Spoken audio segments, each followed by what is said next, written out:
There's a statistic that I keep coming back to. In 2025, Americans collectively held $1.277 trillion in credit card debt. That is the highest number ever recorded, higher than before the 2008 financial crisis, higher than during the pandemic, higher than at any point in American history. And the part that nobody talks about? The people carrying that debt are not who you think they are. They are employed. They are educated. They are, by most measures, doing fine. They are people who understand, intellectually, exactly what compound interest does to a balance carried at 24%. And they are carrying it anyway. This is not a story about financial ignorance.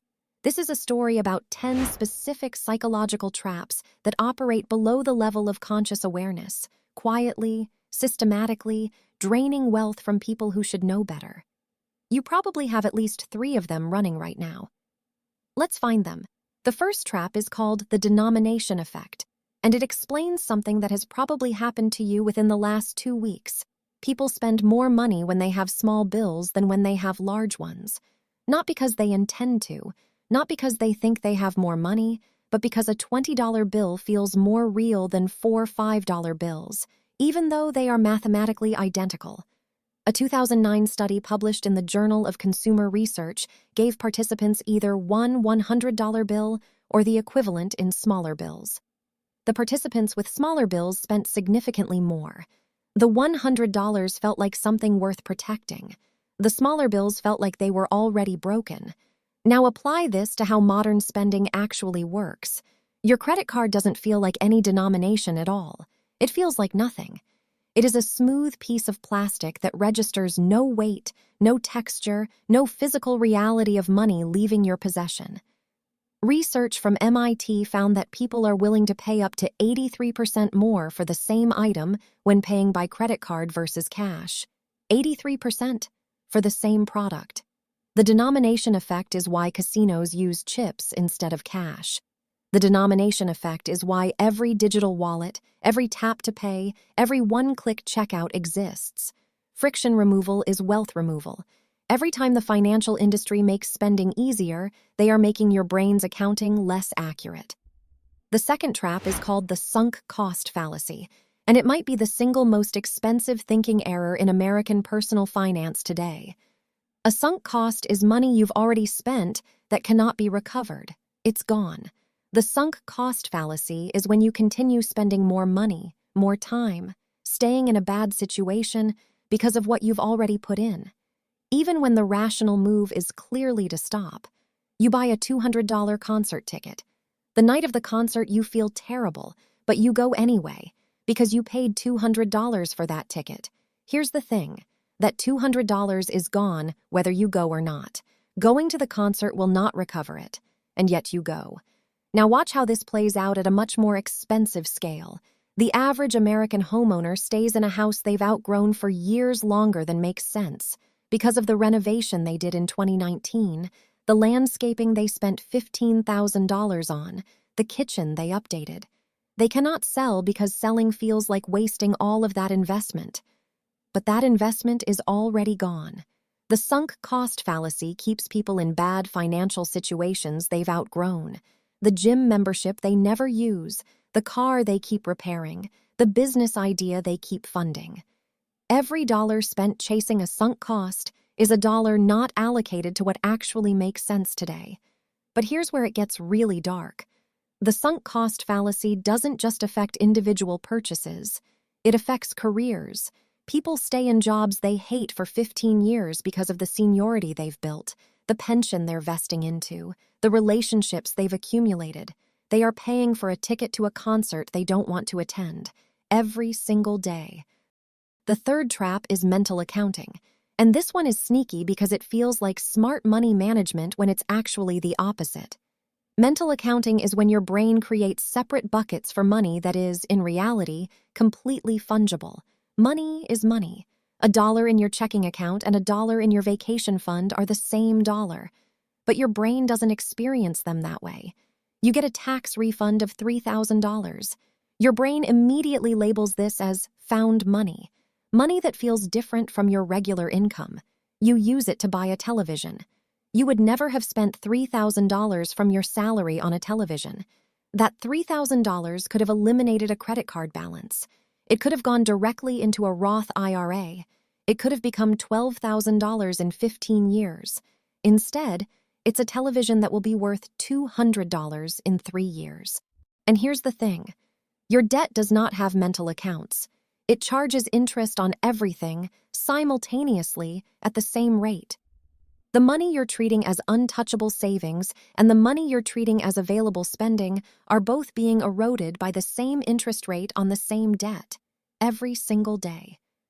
The fourth trap is optimism bias. Optimism bias is the brain's tendency to believe that bad things are less likely to happen to you than to other people. You know that 40% of Americans will face a significant financial emergency this year. You believe you will probably not be one of them. You know that unexpected medical expenses are the #1 cause of bankruptcy in America. You believe your health will probably stay fine. Studies consistently show that people rate their probability of experiencing negative financial events at roughly half the statistical baseline. We are all collectively above average at avoiding bad things, which is mathematically impossible. The average American household has less than $1,000 in liquid savings, not because they can't save more, because their brain has quietly reassured them that the emergency requiring more probably won't come. Until it does. Meet Daniel.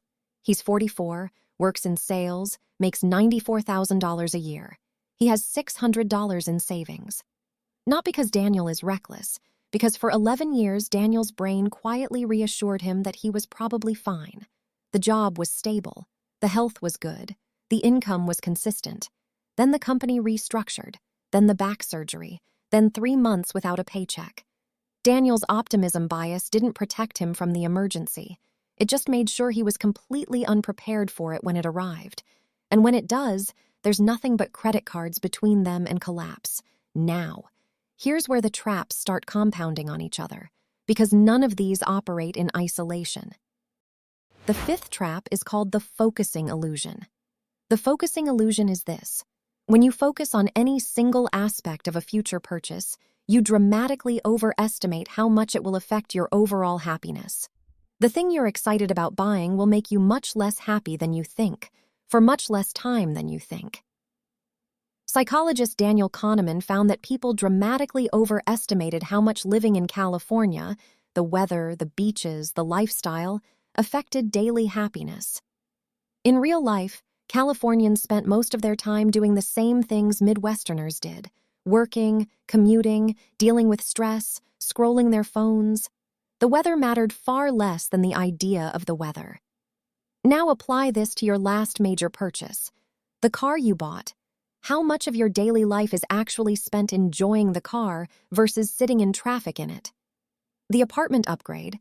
How much time do you spend consciously appreciating the extra space versus just living your regular life inside a slightly larger box? Marketers understand the focusing illusion perfectly. Every product advertisement shows you the moment of peak enjoyment, the first bite, the open road, the perfect sunset, and asks your brain to generalize from that moment to your entire future life with this product. What actually drives daily life satisfaction, relationships, autonomy, health, meaningful work, is almost never the subject of the advertisement, because those things are mostly free. The sixth trap is choice overload. In a famous study, a gourmet food store set up 2 jam tasting displays, one with 24 varieties, one with 6. The 24 jam display attracted more attention. The 6 jam display resulted in 10 times the purchases. More choice, dramatically less action. In the context of retirement savings, this is catastrophic. Studies show that employees offered more than 10 investment options in their 401k are significantly less likely to participate at all. They would rather opt out of free matching money from their employer than make a complex investment decision. The default option in financial products is almost never designed with your best interest in mind. Understanding choice overload means understanding that in financial decisions, the most important choice is usually the simplest one, made once automatically, so you never have to make it again. The seventh trap is called the pain of paying. When paying with cash, people experience a genuine neurological reaction. Brain imaging shows the insula, the region associated with pain, activates when people physically hand over money. Paying hurts, not metaphorically, in a measurable, neurological sense. Credit cards eliminate this pain almost entirely. The insula doesn't activate. The transaction feels like nothing. This is not an accident. The credit card industry spent decades engineering the perfect pain removal device. Every design choice, the smooth card, the tap to pay, the digital wallet, is specifically optimized to prevent the insula from firing. And when paying doesn't hurt, you pay more, every time. Now combine this with mental accounting, the denomination effect, and present bias. You're spending money that doesn't feel like money, in amounts that don't feel like amounts, for a future that doesn't feel real, without the neurological pain signal that would normally slow you down. This is the architecture of modern consumer debt. Not stupidity, not weakness, architecture. The eighth trap is social proof in reverse. The average American household spends 101% of their after-tax income, more than they earn, every month. If you are spending 95% of your income, you feel responsible. You feel ahead of the curve. You are one job loss away from the same cliff as everyone else. Normal in American consumer culture is financially catastrophic, and the brain's social proof mechanism doesn't know that. It just registers. I am doing what everyone else is doing. I must be okay. You are not okay. You're just normally not okay. The research calls this benchmarking against a dysfunctional peer group. It's like being the least drunk person at a bar and concluding you're sober. The only relevant benchmark is not what your neighbors are doing. The only relevant benchmark is what the math requires. The ninth trap is the optimism action gap. Research consistently shows that people who are optimistic about their financial future are also the least likely to take action to improve it. If you genuinely believe things will get better, that you'll earn more next year, that you'll save more when the raises come, you feel no urgency to act today. The optimism itself becomes the reason not to act. 90% of Americans say they plan to save more this year than last year. The actual savings rate is 3.6%. The act of planning, of imagining the future savings, the future investment, activates the same reward circuitry as actually doing those things. Your brain gets partial credit for the intention, and partial credit feels enough like full credit that the behavior never follows. There's a name for this in behavioral economics: effective forecasting error. You predicted the feeling of financial security. You experienced the feeling of having planned for it. Your brain filed them in the same cabinet and marked the item done. The 10th trap is what I call the complexity tax. Financial products in America are deliberately made more complex than they need to be. Complexity serves the seller, not the buyer. A mortgage with 17 pages of terms has one sentence that matters. A credit card agreement has one paragraph that will cost you money. An insurance policy has 3 exclusions that will deny your claim. The complexity is not information. The complexity is camouflage.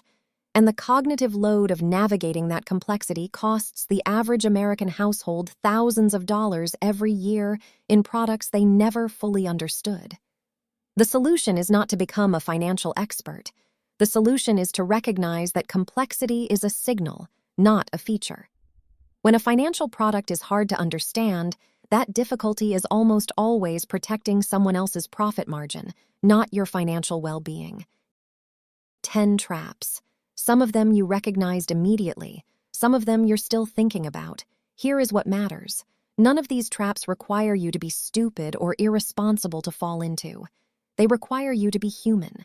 They were engineered by evolutionary psychology on one side and financial industry design on the other to catch exactly the kind of person you are. Smart, busy, trying to do the right thing. The awareness you now have is not sufficient to make these traps disappear, but it is the necessary first step to building systems that route around them. Automation routes around the denomination effect and the pain of paying. Pre-commitment routes around the sunk cost fallacy and the optimism action gap. simplification routes around choice overload and the complexity tax, worst-case scenario planning routes around optimism bias, and genuinely asking, will this still matter in 6 months routes around the focusing illusion. None of this requires willpower. All of it requires architecture. You were never the problem. The system was always the problem. Now you can build a better one.